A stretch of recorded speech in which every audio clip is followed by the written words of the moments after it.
Buonasera a tutti. Good evening and welcome to the Italian Radio Hour. Io sono Viviana and I would like to welcome back our regular listeners and also welcome any new listeners and anyone listening online at khbradio.com. Also be sure to like us on Instagram and Facebook at Italian Radio Hour and subscribe to our YouTube channel to catch up on any past episodes.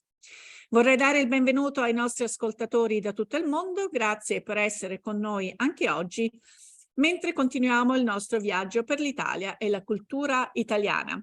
So it's always a very interesting conversation, the conversation about Italian food. And during the holidays, people prepare some specialties. Some of them might be the more well-known, what we would call the usual suspects.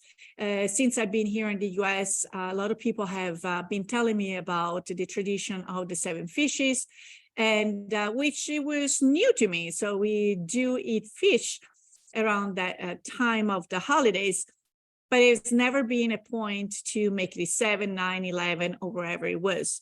Whereas here, it seems to be an Italian, so to speak, a customary tradition. There might be a few other things and that have sparked the curiosity to go and dig a little deeper on how certain traditions either made it to the US or were maybe a follow-up, a development, more of an American take on some Italian traditions, and to the point that this type of research, curiosity, and maybe obsession led a writer, book critic, Ian McKellen, to really dive into the conversation with the goal of educating us, maybe providing some samples and of those traditions that have evolved or been created in a way that we can all enjoy reading his book, Red Sauce, How Italian Food Became American. I'm very excited to have Ian with us, but before we bring him on, a little pubblicità. Do you want to learn, improve, or master your Italian? Istituto Mondo Italiano can help. Located in the heart of Regent Square, Mondo Italiano offers small group classes and one-on-one private tutoring to help you learn Italian in no time. Visit us online at www.istitutomondoitaliano.org. Un caffè, per favore. My first cup of coffee sets the tone for my entire day, and I get my coffee at La Prima Espresso. La Prima has been brewing Pittsburgh's best coffee for nearly 35 years.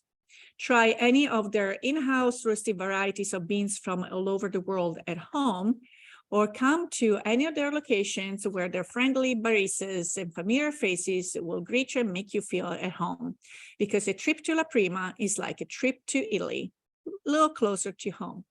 So we're now ready to bring our guest on, Ian McKellen. Ian, nice to meet you. How are you? Hello, how are you? Thank you for having me on. It's great to be talking to you. Well, this is, obviously your book, Red Sauce, which I love the cover. Hopefully it's going to provide some insights and also bridging from a little bit of a also historical perspective on how certain food traditions have evolved. But obviously this is a question that everyone will ask you, is to start a little bit with your background and maybe previous interest in food or approach to food growing up. So tell us a little bit about you. Sure. So, I am half Italian and half Irish, which explains why there's not an Italian last name at the end of my name. But I grew up in North Jersey, which is filled with many Italian Americans. My hometown of about 12,000 people, I think, had 8 pizzerias. So that tells you how frequently people were eating pasta and pizza where I grew up. And I think it's my experience was somewhat limited because my mother, her family was relatively small. So, she would make a Neapolitan ragu, she would make pasta, meatballs. but she didn't always, we didn't have the big Italian family experience that a lot of Italian Americans had. But as growing up in the area, we certainly have those experiences of going to the Italian festivals, going to we typically would go to an Italian restaurant for meals. I remember right before Thanksgiving, always we would go out to the local Italian restaurant with my grandfather, and the owners there would speak Italian to him, and they would go on back and forth about where they were from and what they were doing, and that was our tradition for a long time. And and so that's how it kind of came to me. And then as I became an adult, I married a woman who was also half Italian and half Irish, just like me, from North Jersey. And so one day, we've been to Italy several times. We've eaten the food there, and so one day we're sitting in our little local red sauce Italian joint that she would go to since she was a kid in Manhattan, and we were sitting there drinking some wine, and we're like, we were talking about going to Italy that winter, and we're like, the food that we're eating here, we love it, right? We grew up with it, but like we know that it's very different. It's very different than what we're going to see when we go to Milan, when we go to Rome, and it got me to the point of like, well, why is that? Why are there two different types of food that are in America at least considered Italian? So I went home and I started doing some research and going through the internet, and that didn't really have any good answers for me. So then I went to the Strand, which is a big bookstore in New York City, and I got some books and I read some of those. And then I finally found myself at the New York Public Library going through academic articles. And at that point, I'm realizing I'm taking notes, and I've read a bunch of books now and haven't totally found satisfactory answers. But at that point, I'm like, well, I guess I'm writing a book, right? You opened a Pandora box, and you Yeah. didn't, you hadn't even realized that. Yes, I know. I went down a very deep rabbit hole, and that was my goal. It was to find the answers to these questions: is how did it go from what people ate in Italy, and how that evolved in the United States, and then why, and the final question is really, why was it so one thing in the 1950s and 60s, and that in modern United States we in some ways are shunning red sauce. Red sauce joints are closing all over the country. Some of my favorite places closed while I was writing this book. The restaurant where my wife and I first had that conversation about what is where did it all come from, I had just finished a chapter on chicken parm, and I was walking around the West Village of Manhattan thinking, I can't wait we should go have dinner there tonight or tomorrow night. And I walk up, and then the windows are all covered in brown paper, and the restaurant had closed. And I talk about this at the end of the book, is it had just the lease had expired, and a new kind of restaurant was opening up there. And that's the other thing that's happening, is a lot of red sauce joints are operated by older people. Several in New York City closed recently, not because they weren't popular, but because the elderly people who ran them were retiring.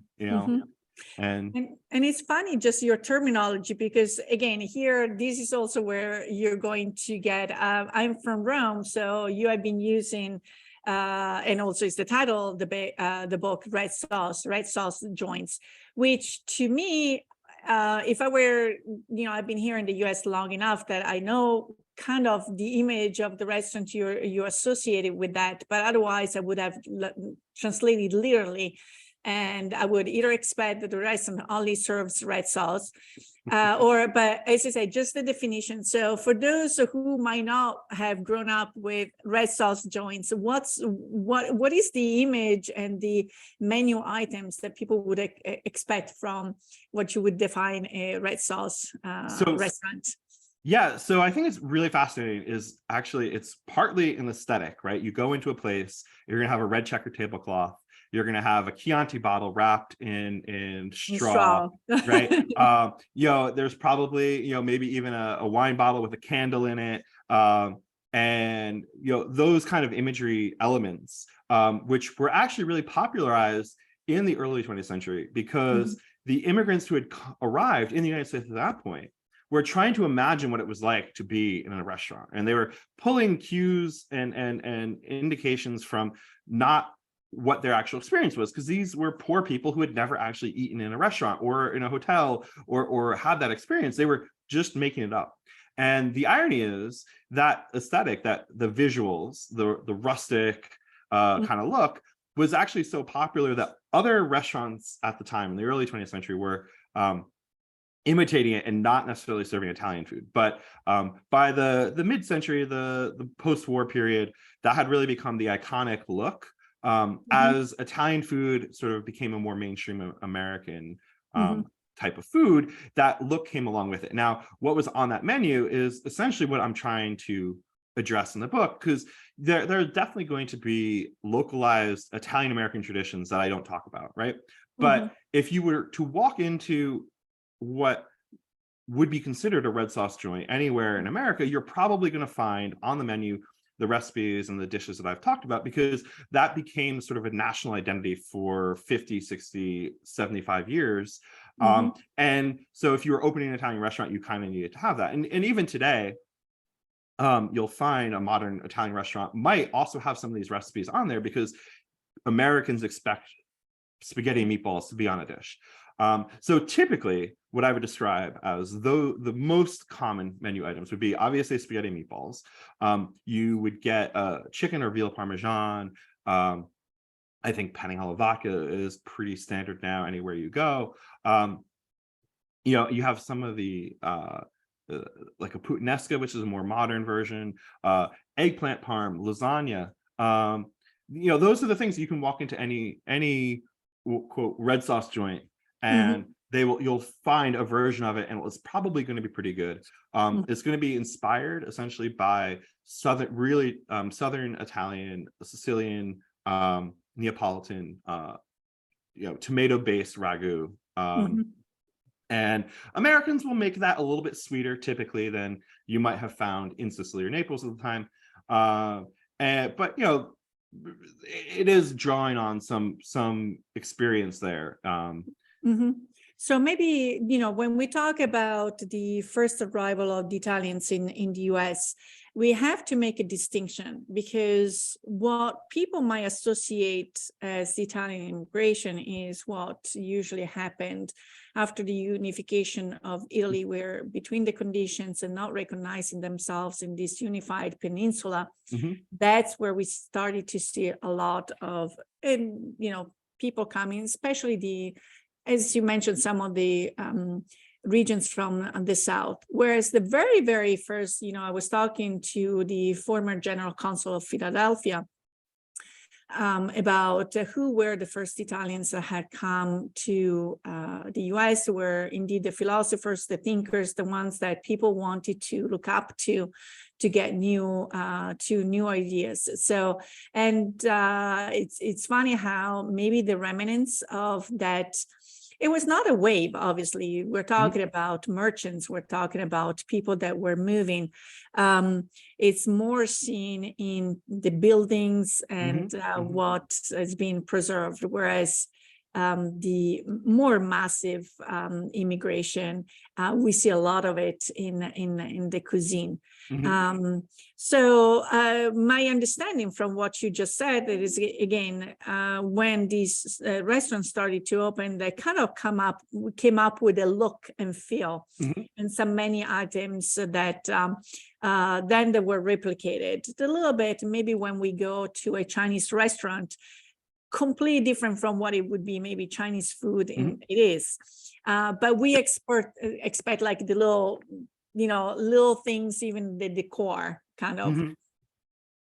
So, and that's, you get accustomed to, your taste buds also get accustomed to them. So when you go to another one, you expect them. And that's why people that are into, like, the Italian cuisine is extremely regional in Italy. So in every region, you'll find some of the dishes being more common.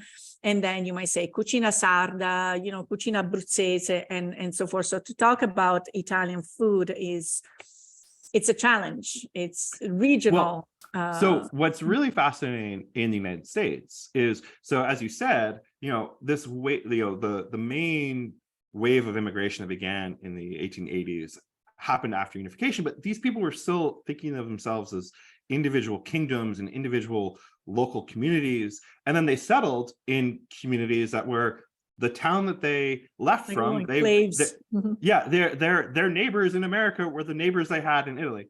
And so there was a lot of hyper regionalization of that. And what actually ended up happening is in the early 20th century, 1910s, 1920s, and then with the rise of the fascist government, the Italian goods were being marketed in America as Italian. They were branded as Italian rather than from an original region or province, in part because it was easier to market that way to the idea of the country of Italy, but also from the fascist standpoint in the 20s and 30s is the moment you're trying to build that nationalism idea, right?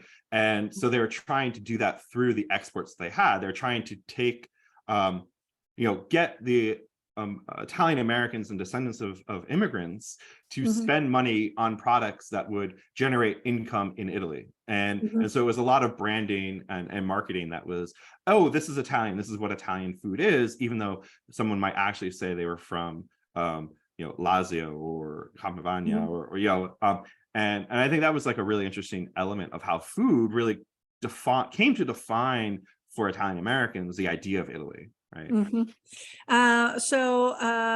Well, I have a couple different questions on going on, but let's go back one step. How long this research took you? Because how long did it take you? Because as I said, you read one article and probably gives you, the idea of reading 5 more, and then another book, and then another. So at what point did you say, enough, it is enough, and you were ready? That's a really important thing. So it was probably 3 full years before I had of just purely doing research, right? Reading books, and then you read a book, and then that book suggests more books. But reading a book takes time, right? So in addition to reading a book, I'm also researching individual elements, right? And reading through articles, and and part of it is sorting through journalism, right? The digital age has really made it super easy to go through newspaper archives because they've been digitized, right? Years ago you would have to go through a library and go through the microfiche of a newspaper, and you would probably not have had access to a national database of newspapers, whereas now you can do that. The New York Public Library has been a huge help too, because they have academic resources that are available. And so combining all those, you're doing that research, and then you have a draft, and then you think, oh, well, I need to fill in more research in this one area that needs a little bit more, and that spirals more and more. And so there is a lot of assessing what is the valuable amount of research to do, what you have to cut yourself off. Partly, I was really trying to, in terms of containing it, like because this could be another 1,000 pages of material, right? You can keep going forever. I was really trying to focus, like I said, on what would be the national idea of red sauce. So, like I said, a lot of sort of more regional, and local dishes that might not have made it to a national stage. I was also trying to focus on things that were involving tomato sauce, right? So, most but not all Italian American dishes have an element of tomato sauce. Not always, but I also talk about fettuccine Alfredo, which has been made truly American, right? Like we've really interpreted that original butter and cheese pasta into something with cream and all these other elements added to it, and national chains like Olive Garden have turned that into a weird dish in itself. They've had a chicken, right? And so I wanted to talk about that because it is part of the national cuisine, even though it's a cream or a butter dish that's pure white and not, or creamy colored white and not tomato based. But there's definitely dishes that had to be cut just for length and for it not fitting into a sort of broader narrative. So there's a lot of like spending time going through books and trying to So if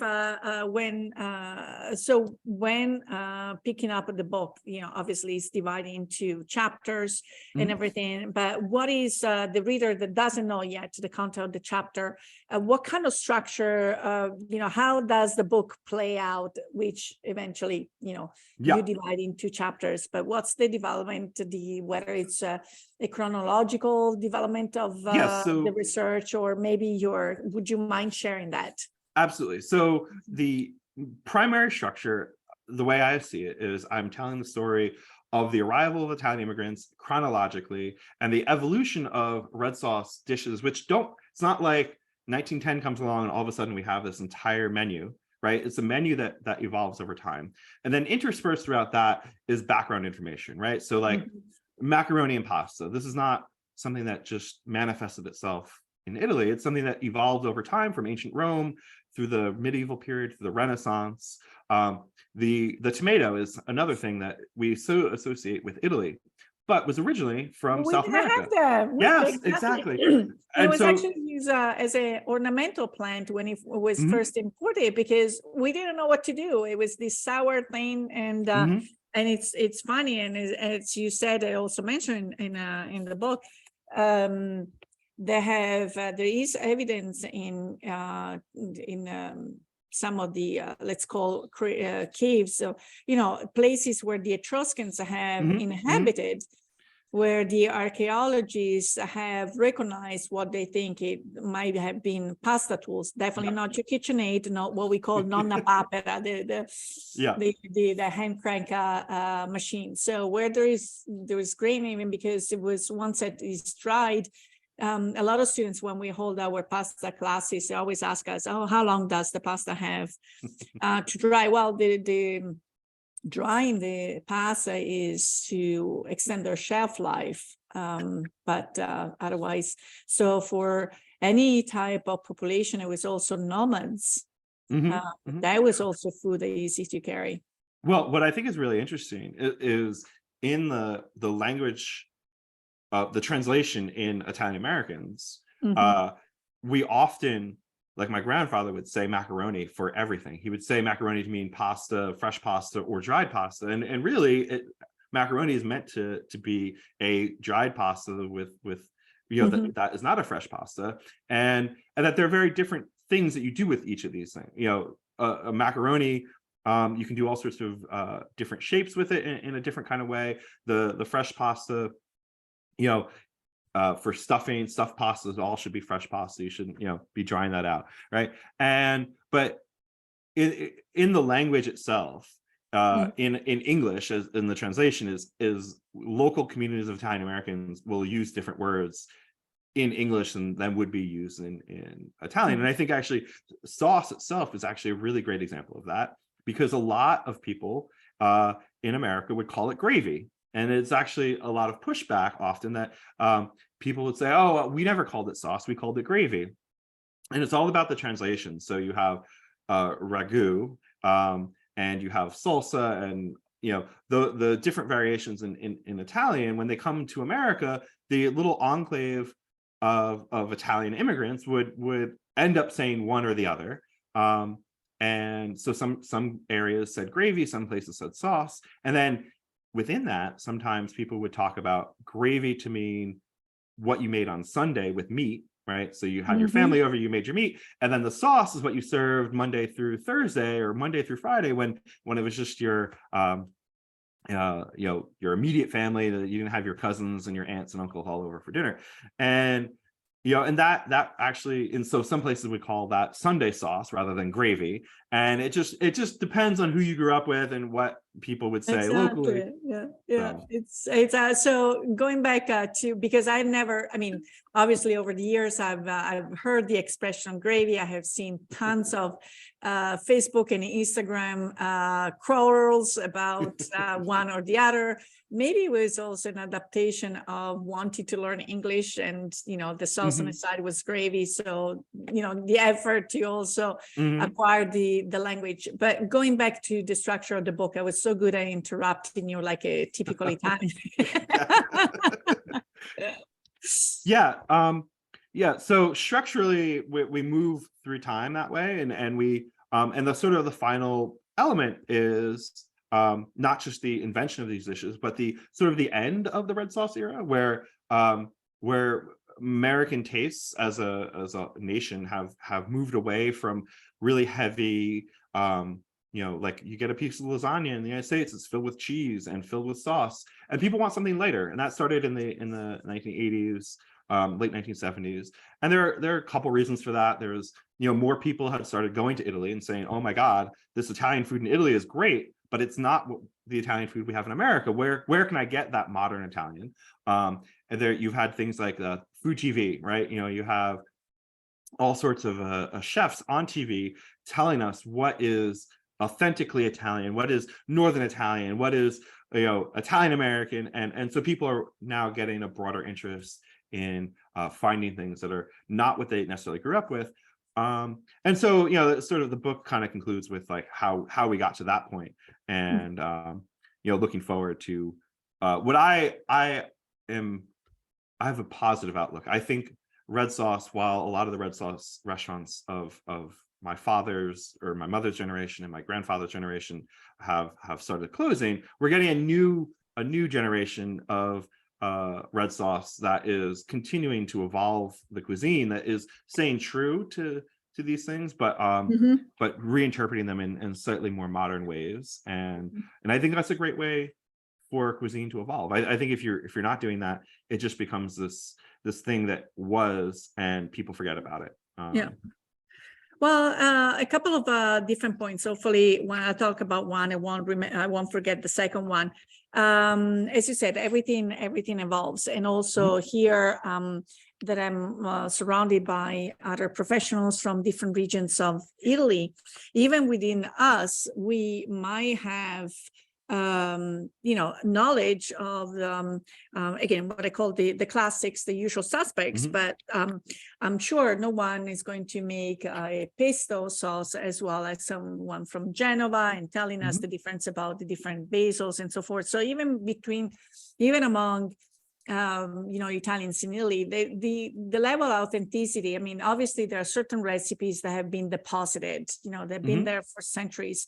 And then even with the pizza, you have the traditional La Tradizione Napoletana with certain canons and rules and regulations. And then you have the trend of the experimental chefs. And these dichotomy will continue to exist at, it's just part of the evolution, how the interaction of modern versus traditional. And the second point is that some recipes are timeless, okay? Some others might have been associated more with trends, periods, and so forth. So I think at the very beginning of the interview, when I had asked what were some of the expectations, what would a red sauce joint serve, you mentioned one of my favorite, which is penne alla vodka, which you might know. I used to, when I lived in Rome and I was in my college years, so just a couple of years ago, not kidding. My friends and I used to go to this specific restaurant just for, it was the most amazing penne alla vodka. Do you see that recipe currently? No. So my question to you is, in your studies, have you seen some recipes having maybe in capsule in a time period and then kind of forgotten? Have you seen some recipes that maybe were inspired, like as we have pasta alla norma, okay, by famous people, maybe Italian people that came to the New York or to the US. So tell us a little bit about your studies and discoveries in that sense. So first, I have to say, I love penne alla vodka. That was one of my favorite dishes growing up, or actually what I really liked was vodka sauce with tortellini, which is just a crazy one. But no, what I loved about the vodka sauce was so many different variations on where it came from, and tracing that back to what I think is probably the actual origin, was a chef who was in New York in the 1960s, who had come from Italy, but was cooking in New York. And so he kind of predated the arrival of vodka itself in Italy. So vodka wasn't common in bars in Italy until the 1970s, right? Which is when it started showing up in discotheques and as a party drink, right? And then, so what I had found, which I thought was fascinating because it's perfect, right, is that the discotheques who had the vodka on hand would start making this Paniala vodka in Bologna and the college towns, right? And people would go drinking and have Paniala vodka or That was vodka. indeed the type of establishment where I Yes. used to go. Exactly, Yes. exactly. But I actually think it was created in New York by the chef who had originally, I forget now which city he had originally come from, but I think it's one that was created in New York and then went back to Italy. And then by the 1980s, this really fascinating cookbook, it was these two women who were married to American diplomats, and they were based in Rome, and they put together a collection of recipes there that they essentially were describing as recipes that they had eaten at the houses of other diplomats or like Italian households. So they were trying to collect these recipes that were household recipes, not restaurant recipes, at the time. And they actually included, I think it was 2 different vodka sauce recipes. One was a pink or orangey colored one, as we think of. The other one, I believe, was actually a white vodka sauce. And that I think is fascinating because that was, that was 15 years after the guy in New York was creating it. And that was a hard one to track down because it was actually just like a small newspaper article about this Italian chef in New York creating what was called Paniala vodka. So there's some other recipes in the early 70s in the United States where they don't call it Paniala vodka. One chef called it a la Russe, as in Russian. But ironically, the Russians have no idea what Paniala vodka is. But yeah, so to me, that was like a fascinating trail of like finding that down the rabbit hole, going, reading about places of discotheques in Italy, but then having this other person who was claiming the origin of it in the United States, and finally finding this article that was pretty definitive. And then, and to me, that was a great example of that. And then, in a other perspective, on the other, one of the earliest sauces is very similar, is spaghetti alla Caruso, which is, you mentioned the celebrity element of it, how that came. So this was, Enrico Caruso was the Italian opera singer. He was a very famous singer in Italy, and then he finally came to New York in the early 1900s, and he had a profound impact on Italian American cuisine in America simply by being a very famous Italian. So he had a period of time where he was at the Metropolitan Opera, and he played Puccini and the clown. He played numerous parts, and he was based in New York for about 20 years. But he was very popular even among non-Italians. So non-Italian people went to the opera and saw him. And then, much like we follow around celebrities today, people went following him to where he would eat. And so in Midtown Manhattan, he had a standing reservation at Del Pezzo, I believe it was. And so he would basically eat there every night after the opera. He would typically bring friends with him, other opera people, guests of the opera. And he very commonly had a spaghetti tomato sauce with chicken liver, spaghetti alla Caruso, right? And this is one of the earliest truly like Italian American dishes, not because you didn't necessarily have chicken liver with pasta in Italy, but because you called it spaghetti alla Caruso after the singer who was helping to make it a very popular dish in America. And from there, Caruso lent his name to all these products: olive oil, soap, anything he could get a few dollars off of, he would lend his name to. But then there was also the Caruso spaghetti chain, which was 5 or 6 restaurants in New York and Newark, New Jersey. So it was like very regional to New York City. And they had a numerous number of spaghetti dishes, one of which was spaghetti alla Caruso, which had the chicken liver.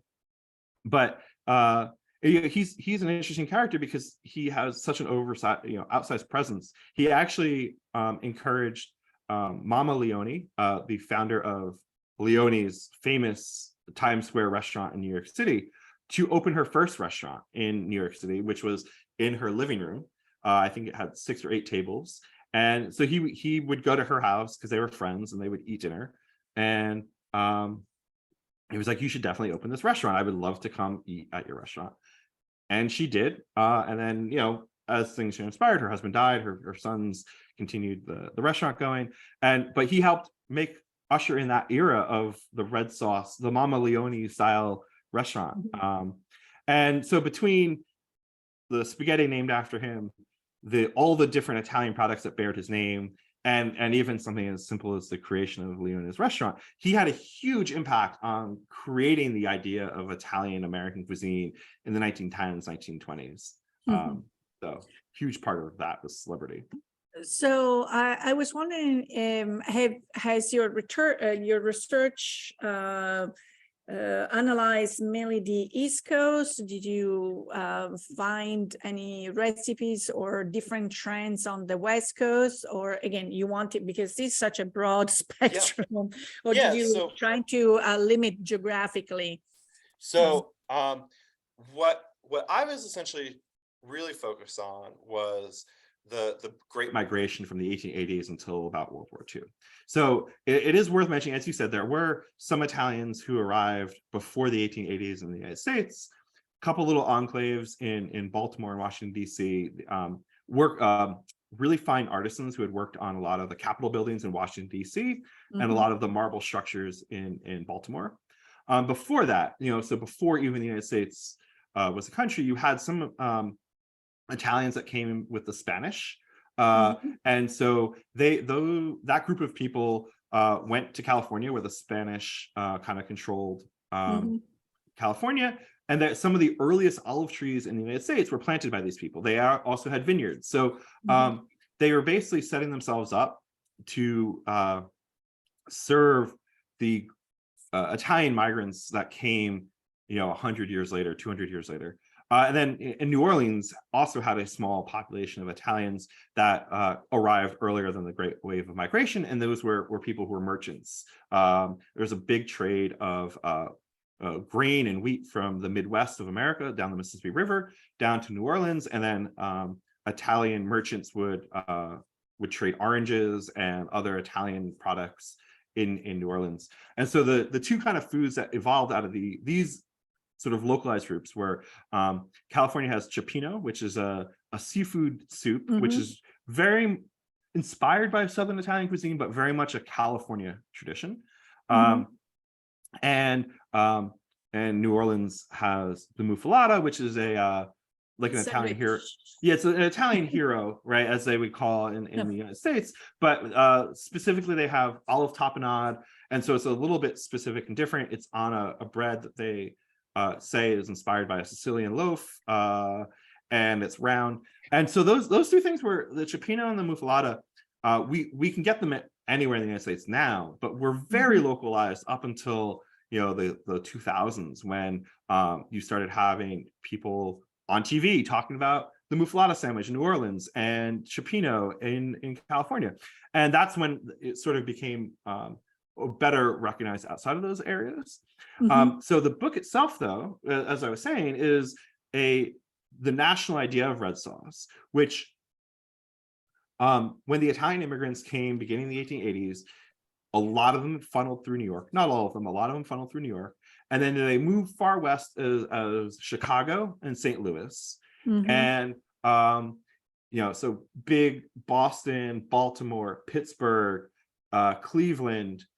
These are cities, Youngstown, Ohio, right? These are cities with large populations that are coming at that time and cooking red sauce. And Mhm. then you have the sort of next stage, which is going from having your enclave of Italians that eat that food to a broader audience in America. And at that point, then that's going beyond that sort of that region of New York to Chicago. But so you have like Chef Boyardee, right? We can all make fun of Chef Boyardee Mhm. for mass producing canned spaghetti, but he originally was an Italian who arrived in the United States, worked at and then opened his own restaurant, and people loved his food so much they would come and ask him for sauce to take home. And then so he started selling jarred sauce, and that evolved into a global brand selling canned spaghetti. And that was something that happened in Ohio. And you have that kind of thing spreading across the country. And then, the big change was World War II, when Mhm. Americans from all over the place went to Italy. They had Italian food. They had, and not Italian food like we think of today, even. They had post-war, which meant the shortages of food in Italy. A lot of people did have pizza right at the time where pizza was becoming available widely in the United States. And so that's sort of like the evolution of how that came about. And then, Mm. and so many of those people passed through New York, and a lot of them passed through Chicago. A lot of those traditions are based in those places, Mhm. whether or not I was looking to have them. It's not like I would say, oh, going to North Dakota, what were the Italian Americans doing there? There just weren't a lot of Italian Americans in North Dakota, right? So they were the regionalness of it is really dependent on where the Italian American immigrants had landed. Mhm. So Well, you know that because you also mentioned the U.S. Army, and there are definitely a couple of different recipes if we can get to talk about both of them. Mhm. But the one is the infamous, so to speak, spaghetti and meatballs combination. So I'm going to let you obviously take the lead about that, but I want to show a little picture because again, I've been here in the US long enough. I've been diving into the tradition of food for some time. So when I have fellow Italians coming to Italy and they say, what is this thing about spaghetti and meatballs? And I said, you must not be from Abruzzo. Okay. Because there is indeed an authentic recipe. Obviously, they're called pallottine because the meatballs are tiny and they are on top of spaghetti. Now, as I was sharing before we got on online, so to speak, I grew up where, yes, we had spaghetti first, and then the meatballs, whether they were definitely bigger, whether they were fried or cooked in the sauce. But so we didn't have that combination of the meatballs necessary onto the pasta. And something also about the U.S. Army and everything. So let's talk about polpette, Sure. spaghetti Yeah. meatballs. No, I think it's first of all, it's fascinating because the typical American meatball is roughly an egg size, right? And in Italy you can get larger meatballs that maybe you get one served to you as the main entree, or as you said, the tiny ones. And then also they were common. Neapolitan lasagna. There's a Neapolitan lasagna recipe where you put them in there, and so that it's not like they don't exist at all, but they definitely were. The combination of spaghetti and meatballs became the symbol of Italian American cuisine, and it happened as right around the 1920s, and so a couple of things happened. First, the sort of formal way of dining where you have pasta and then you have your meat, right? And this is a tradition that even the immigrant families would have in the United States. So like, for instance, my mother would talk about how they would make a sauce, their Neapolitan style ragu with a veal shank and maybe some meatballs or sausages in it. And traditionally what they would do is take out the meat, mix the pasta in with the sauce, serve the pasta, and then when that had been served, they would serve the meat, or even if it was served at the table at the same time, you would have those separated. And I think what ended up happening in the United States is as you sort of made it less formal, the sort of natural inclination was to sort of merge the pasta and the meat. And spaghetti was wildly popular in the United States. It was, the spaghetti was being advertised all over the place. It wasn't just being imported. In some ways, you might go up to someone in 1915 and ask them about pasta, and they would think spaghetti. They would view the only thing they might know if they were not Italian. And some of the early silent movies, Charlie Chaplin and whatnot, are people eating spaghetti, right? They don't have meatballs in them. However, around 1920, 1921, a couple things happened. One, Rudy Valentino, who was an Italian film star, very handsome young man, is, I'm going to say, interviewed. This magazine called the Macaroni Journal. It was a trade publication that was helping people sell pasta and macaroni. There was a bunch of manufacturers or groceries, and the whole magazine is filled with ways of selling pasta. Like, it would be, here's a new box that you can use. Here's a way of a new press to make new macaroni. And so what they did in this magazine is they also had like a human interest element. Is actually where the false story of Marco Polo bringing pasta back to China comes from, right? So they have the, it's the kind of thing that they would run. They make up stories and they run it in there. And so one of the ones that they had is Rudy Valentino's spaghetti recipe and his meatball recipe. And they ran side by side. But if you weren't paying attention, you would say to yourself, oh, he wants spaghetti and meatballs, right? His meatball recipe includes adding potatoes. So I don't think you would typically have starch and starch. Starch. But what's really interesting is in that issue or the issue after that, the Atlantic Macaroni Company starts advertising spaghetti and meatballs. And what they picture is a plate of spaghetti topped with sauce and meatballs. And so in this moment of, it was 1920, 1921, you start advertising to people, eat your spaghetti and your meatballs together. And I think all these things came as a confluence of, well, if you're making a restaurant more casual, the way to make it more casual is you don't have two courses, you have one course. So if you have pasta, you just put the meatballs on it. You have the magazine telling you, oh, this is how you're supposed to eat spaghetti meatballs, because they have these ads telling you how to do that. And you have Rudy Valentino up there telling you he loves spaghetti and he loves meatballs, and why would you not eat them together? And so it's sort of this moment of food history being dictated by marketing.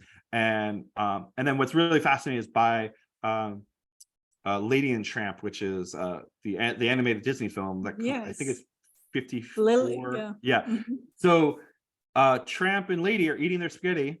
And what do they have on that plate? Is they have meatballs, right?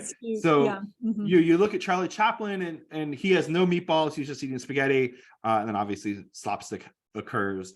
But then, 30 years later, Lady and the Tramp has spaghetti meatballs. And that's how quickly spaghetti meatballs went from a separate thing to the only way to eat spaghetti, right? I think, as you say, the advertisement and movies have played out in kind of encapsulating certain images. I mean, because that's how they propose it, and eventually that's what people were expecting.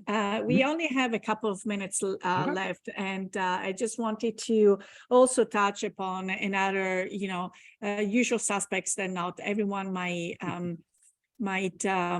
see themselves, the Italians say it's not true, but it's totally true. And being Roman, I can attest to it. Fettuccine Alfredo. Okay, let me see if I can maybe show some images, because the restaurant is indeed in Italy. And so can you tell us a little bit? I think I took the audio on off so that we can, maybe I'll play the video in the background, but can you tell us a little bit? Yeah, so I mean, I do love an actual fettuccine Alfredo, but the original fettuccine Alfredo was created by a restaurateur in Rome, and he created it specifically because his wife had a very difficult pregnancy, Mhm. and she was having a hard time recovering from the birth of their child. Mhm. And so what she really needed was more calories. She was not getting enough to eat. And one of the things that happened with that was she also couldn't eat like a heavy meal. So the best way to do it was to sort of like, I don't want to say trick her, but like get more calories in each bite of pasta. So the first thing Alfredo did was he added extra egg and extra egg yolk to his Mhm. pasta, which is created this beautiful golden pasta. Mhm. Right? And then he took a very basic recipe of butter and cheese, right? And he started to add more butter and more cheese. And he sort of claimed, or it has been described as a triple butter pasta, because he would basically butter the pasta once, butter in the pan again, and then one more pat of butter right before it being served. And of course, it's all mixed in with Parmesan cheese. And you basically are creating an emulsion of a little bit of pasta water, which has the starch, the fat from the butter, and the cheese, and that creates this luscious creaminess.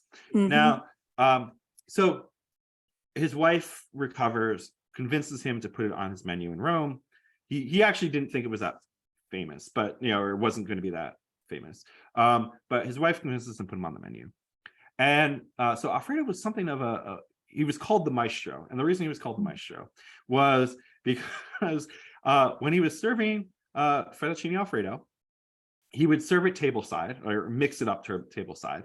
And he usually had string instruments accompanying him. So it was very much a spectacle to order it. Now, by the late 1920s, an American food writer and these American film stars, Mary Pickford and her husband, go to this restaurant, and they love Alfredo. They love his mixing the Alfredo tableside for their honeymoon. The rumor is that they ate there literally every night. I don't know if you can do a 10-day honeymoon and eat in the same restaurant literally every night, but supposedly they did. They loved him so much they gave Alfredo a gold-plated spoon and fork to mix Alfredo with, and so he famously did that. And they're responsible in some ways for bringing that back to the United States because they loved it so much they started serving at their parties. However, what I was to say is in the interim is it evolved in the United States, I guess is the best way of saying it, because in a variety of ways. One was a macaroni company created a recipe that was easier to make, because creating that emulsion is technically challenging for some people. Well, we right? saw extremely skilled. Whereas if you add heavy cream, you can create that viscosity without the creating the emulsion, which is a little bit easier for chefs who don't have the technique of beating it together like that. So well, yeah, you just made us very hungry. And unfortunately our time together is up. So I wanted to thank you for sharing some of your process and research, and red sauce. It's definitely going to be, now during the holidays, it's a great reader, even because you can have plenty of conversations with your family members and who lots will of have arguments. different memories maybe associated with some of the recipes. But it's time for us to say arrivederci e alla prossima. We want to thank you for tuning in into the program. If you have any questions or comments, or if you have any travel topics you would like us to address, please contact us at theitalianradiohour@gmail.com. We would love to hear from you. Remember, if you or any of your family and friends have missed a prior episode or would like to listen to this episode again, please visit our website at www.istitutomondoitaliano.org and click on the Radio Hour tab. You can also catch us on where you catch all your favorite podcasts. I would like to thank our guest, Ian McKellen. Our sponsor is Istituto Mondo Italiano, La Prima Espresso e Alla Boara for the music. If you're not living in the Pittsburgh area or might be out of town, remember, you can catch us streaming live at khbradio.com every Thursday at 5 o'clock. And be sure to like us on Instagram and Facebook at Italian Radio Hour. Until next time, alla prossima. Ciao, ciao.